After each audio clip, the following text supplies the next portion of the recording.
em um país cheio de grandes virtudes, mas também cercado de violência, insegurança e instabilidade. Não é surpresa que os homens de maior vontade usem a força para tomar o poder e impor a ordem em uma sociedade convulsionada. Um quadro similar a isso é vivido pela Colômbia dos anos 50, quando o general Gustavo Rojas Pinilla assume o poder e abre uma das épocas mais polêmicas da história colombiana. Para alguns, Rojas Pinilla foi um ditador que perseguiu com ferocidade seus rivais, reprimiu os direitos civis e amordaçou a imprensa. Para outros, foi um homem que tentou pacificar uma nação que caminhava no caminho de uma guerra civil e que, além disso, teve uma política social e de infraestrutura marcante, enquanto a classe média do país se fortalecia. Para Rojas Pinilla, garantir a paz exigia não apenas um nacionalismo patriota, mas também a eliminação da fome e a elevação dos mais desfavorecidos. Uma figura que, apesar de seu breve mandato, ainda gera debates entre os colombianos. Hoje vamos conhecer a vida do general Gustavo Rojas Pinilla. O pequeno Gustavo Rojas Pinilla nasce em 12 de março do ano de 1900, na montanhosa e fria cidade de Tunja, sendo membro de uma família abastada, composta por militares de tendência conservadora. Foi filho de Júlio Rojas Jiménez e Hermência Pinilla Soares, com quem viveu uma infância feliz com suas 5 irmãs. Lá, em Tunja, fez seus estudos primários e secundários, e em sua época escolar era carinhosamente chamado de Tatayo. Ele enfatizaria posteriormente a educação recebida na infância, pois em seus discursos presidenciais e políticos sempre se expressou de forma clara e concisa, buscando que suas ideias fossem facilmente captadas pelo povo colombiano. Desde a independência da Colômbia como república, o país alternou entre períodos de paz e de intensos conflitos. O Partido Conservador e o Partido Liberal disputavam a hegemonia política, e desde 1886 até 1930 foram os conservadores que mantiveram o controle do governo e de suas instituições. Voltando aos anos 20 na Colômbia, Gustavo Rojas Pinilla se junta à escola militar aos 17 anos e realiza uma brilhante carreira militar, obtendo o grau de subtenente. Em 1920, suas primeiras atividades militares são realizadas no Regimento de Artilharia Tenerife em Medellín. Em 1923, ele se muda para o Regimento de Infantaria Ayacucho de Manizales, onde foi assistente do general Marco Alzate, que seria pai do famoso político colombiano Gilberto Alzate Avendaño. Em Manizales, a capital do departamento de Caldas, na Colômbia, Rojas Pinilla é promovido a tenente do Exército e, em 1924, pede permissão para se retirar do serviço ativo para poder realizar estudos de engenharia civil nos Estados Unidos. Em Indiana, obtém o título de engenheiro civil em 1927 e um ano. Mais tarde, participa na construção da importante estrada Belém-Socha-San-Salvador, na Colômbia. Rojas Pinilla casa-se com Carolina Correa Londônio e tem 3 filhos, Gustavo, Emílio, Maria Eugenia e Carlos Rojas Correa. Estes 3 filhos herdariam o gosto pela política do seu pai, especialmente Maria Eugênia Rojas, que seria senadora da República no futuro e candidata à presidência da Colômbia. Para 1930, os liberais voltaram ao poder na Colômbia e se iniciou uma nova etapa chamada República Liberal, que duraria até 1946. Em 1932, eclode a Guerra Colombo-Peruana por conflitos territoriais entre Colômbia e Peru. Por isso, o capitão Gustavo Rojas Pinilla retorna ao exército colombiano, sendo designado para o Grupo de Artilharia Bogotá. Ele tem uma atuação destacada nessa guerra, exercendo as funções de comandante da bateria de costa e como engenheiro militar da região, no porto de Buenaventura. Uma vez terminada a guerra, em 1936, Rojas Pinilla retorna como engenheiro do departamento técnico da fábrica de munições do Exército, sendo enviado para a então Alemanha Nacional Socialista com o objetivo de obter recursos necessários para fabricar munições em Bogotá. Ao retornar à Colômbia, foi nomeado chefe do departamento técnico de munições. Pinilla segue trabalhando no Exército, ganhando grande prestígio nos círculos militares durante a Segunda Guerra Mundial. O futuro presidente Gustavo Rojas Pinilla foi enviado em missão oficial, no ano de 1943, perante o governo dos Estados Unidos, para tal obtenção de armas e materiais para as forças militares. Lá, ele faz bons contatos com elementos influentes dos Estados Unidos. Em 1945, Rojas Pinilla é nomeado diretor da Aeronáutica Civil. Ao desempenhar esta atividade, realiza o trabalho de pistas de aterrissagem na Colômbia, a qual serve de tese para sua promoção a coronel do Exército. Foi nesta tese que Rojas projetou o renomado e futuro aeroporto do Dorado em Bogotá, cuja construção seria realizada durante seu mandato presidencial.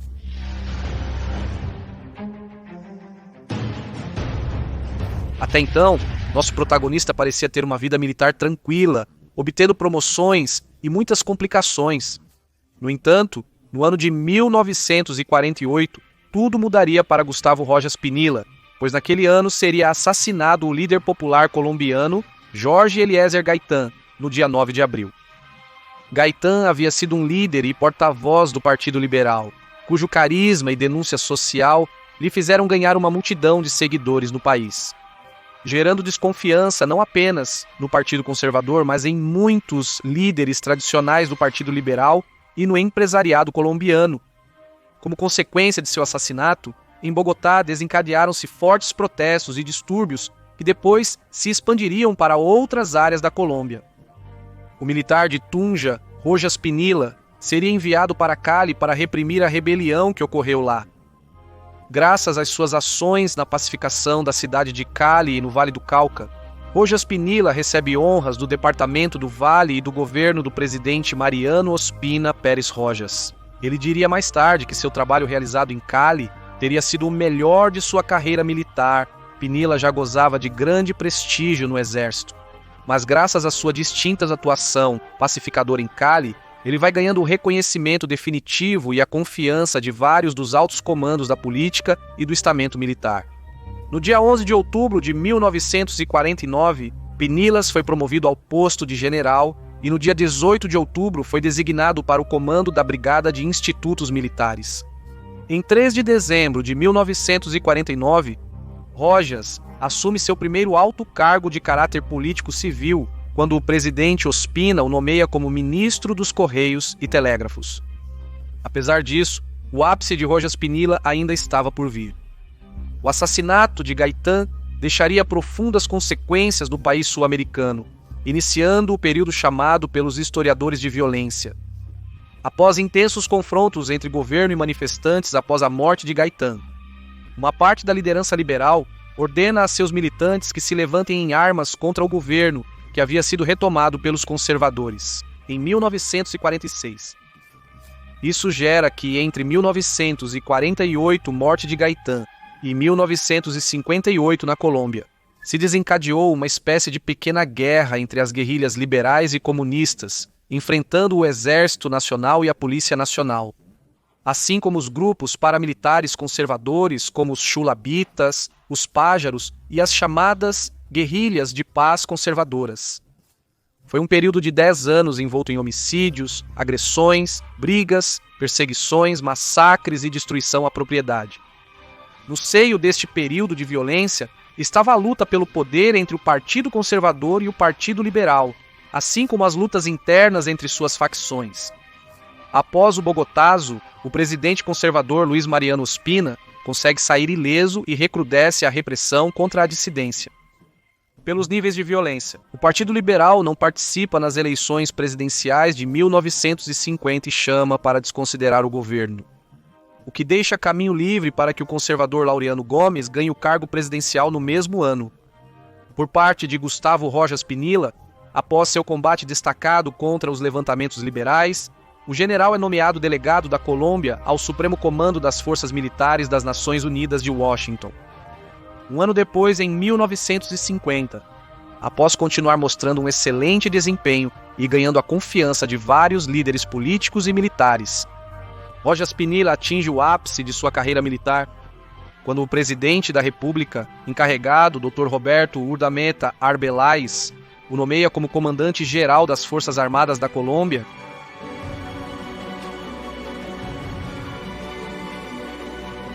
Agora, durante esses inícios dos anos 50, na década da violência, Os conflitos de disputas violentas e políticas haviam aumentado seu volume, e não aparecia fórmula política que conseguisse solução.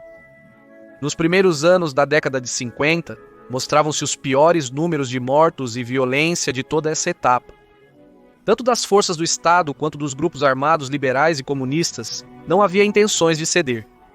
Paralelamente, desenvolvia-se uma crise de governabilidade, onde numerosos grupos políticos não reconheciam as instituições do governo nem o chamado que este fez para uma Assembleia Constituinte, em 1953.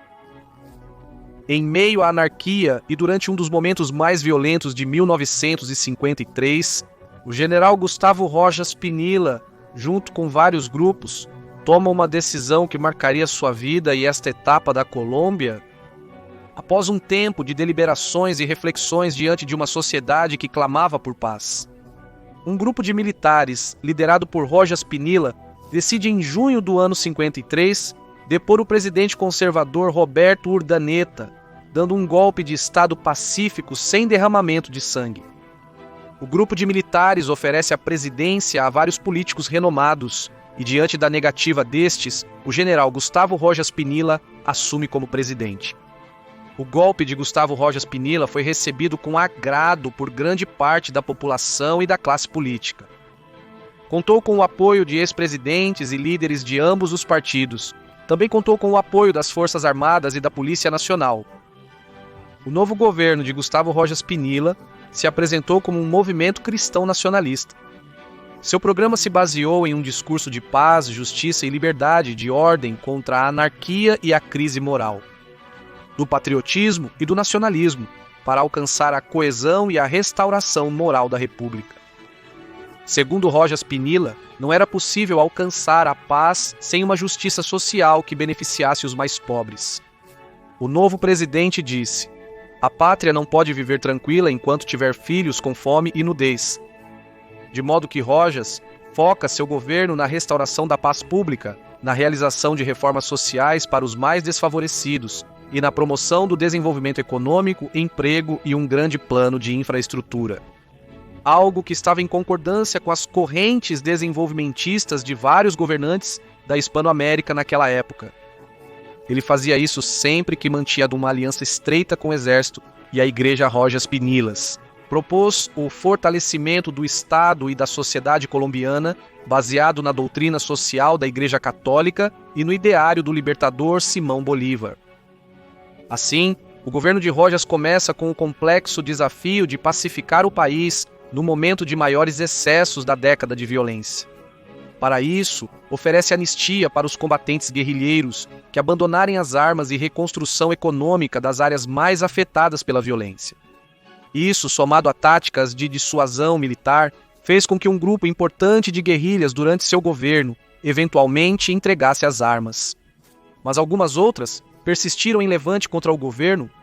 Neste processo de estabilização da nação, Rojas Pinilla teve que enfrentar numerosos grupos guerrilheiros com o uso das armas do Estado. Por sua vez, o Partido Comunista foi ilegalizado e diversas manifestações foram reprimidas, sendo lembrado o massacre de 11 estudantes em 1954.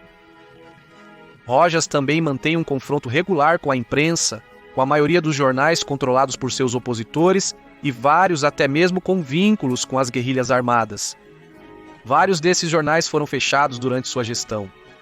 Com o tempo, com a política de Rojas, os confrontos e os choques do período chamado a violência diminuíram consideravelmente, mas Rojas não consegue aplacá-los completamente. E a violência continuou presente na vida colombiana.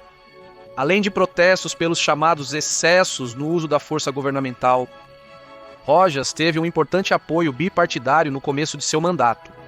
Mas à medida que foi criando uma força política própria, apoiada em trabalhadores, classe média e militares, os partidos foram retirando o apoio. Quando em 1955, um de seus ministros anuncia a criação do Movimento de Ação Popular para apoiar Rojas Pinilla, o Partido Liberal e Conservador inicia uma forte oposição contra Rojas, mas sobre isso voltaremos mais tarde.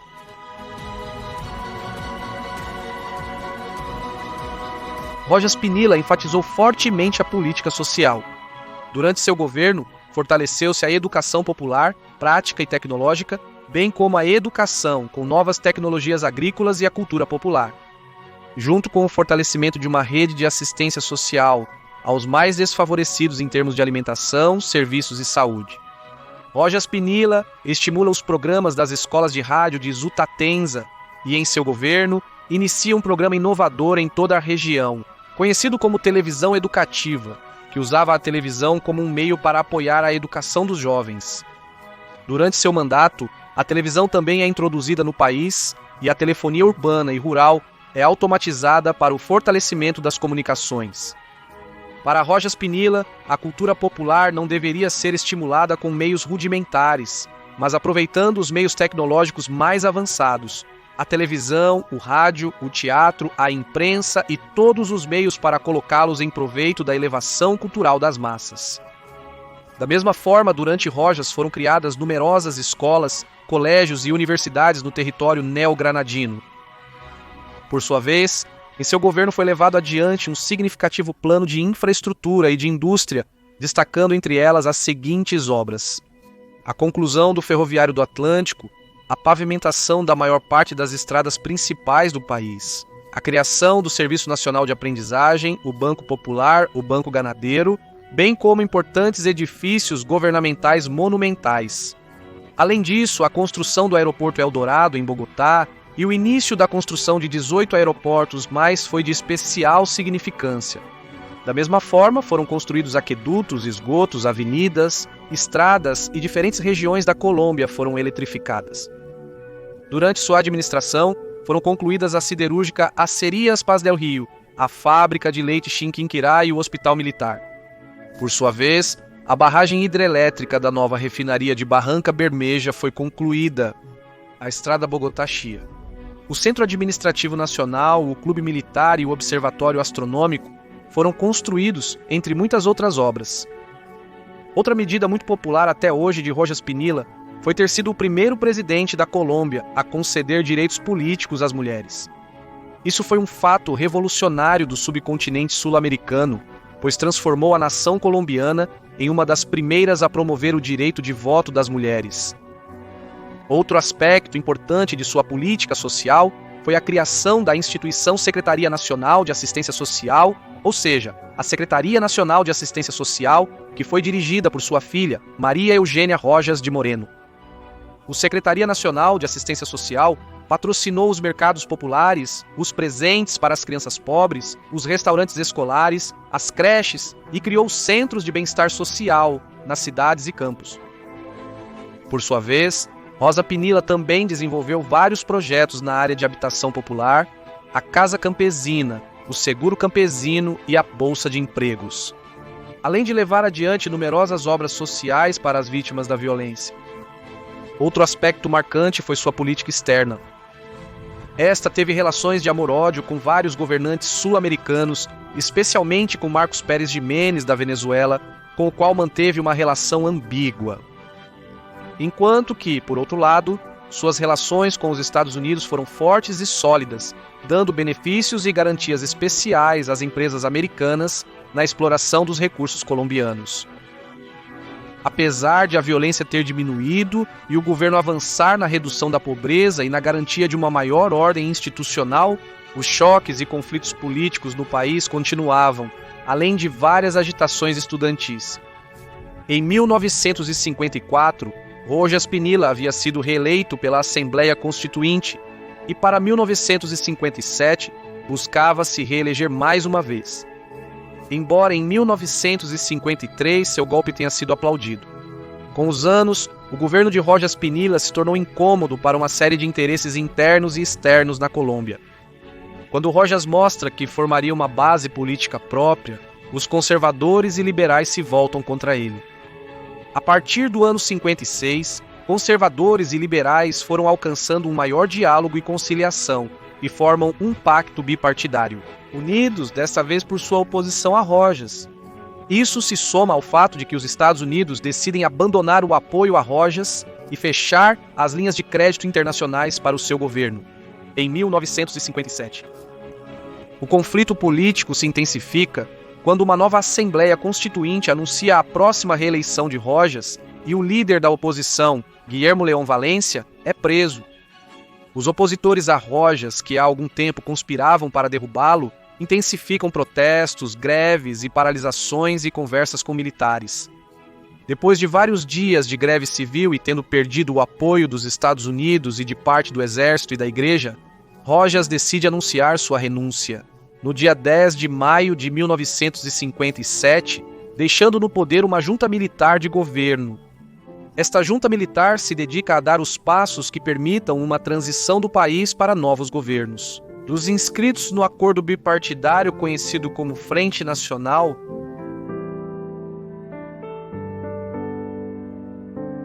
entre 1958 e 1959, o governo da Frente Nacional faz um julgamento contra o governo militar de Pinilla. O general Rojas Pinilla se apresenta perante o Senado para se defender das acusações contra ele.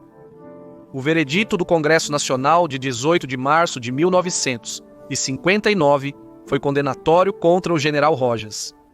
No entanto, 7 anos depois, o Tribunal Superior de Cundinamarca devolve seus direitos políticos e em outubro de 1967, um ano depois, o Supremo Tribunal de Justiça confirma este ato judicial.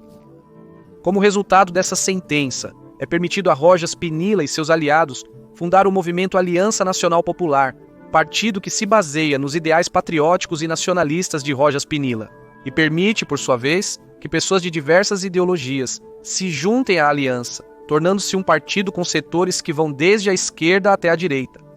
O movimento Aliança Nacional Popular, sob o comando de Rojas Pinilla, participa nas eleições legislativas de 68 e até mesmo com uma campanha um tanto improvisada e acidentada, obtém 16% dos votos, tornando-se o terceiro partido mais votado do país, atrás dos liberais e conservadores.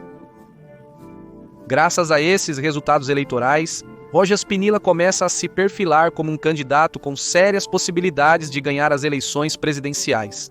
E a classe dirigente da época começa a ver com maus olhos essa aspiração. Contra ele estavam a imprensa, os partidos políticos tradicionais e o governo nacional. Já que em uma ocasião, o presidente Hiléras Restrepo proclamou em um discurso a necessidade de derrotar Rojas nas eleições, fato que foi considerado como uma violação à imparcialidade do presidente em épocas eleitorais.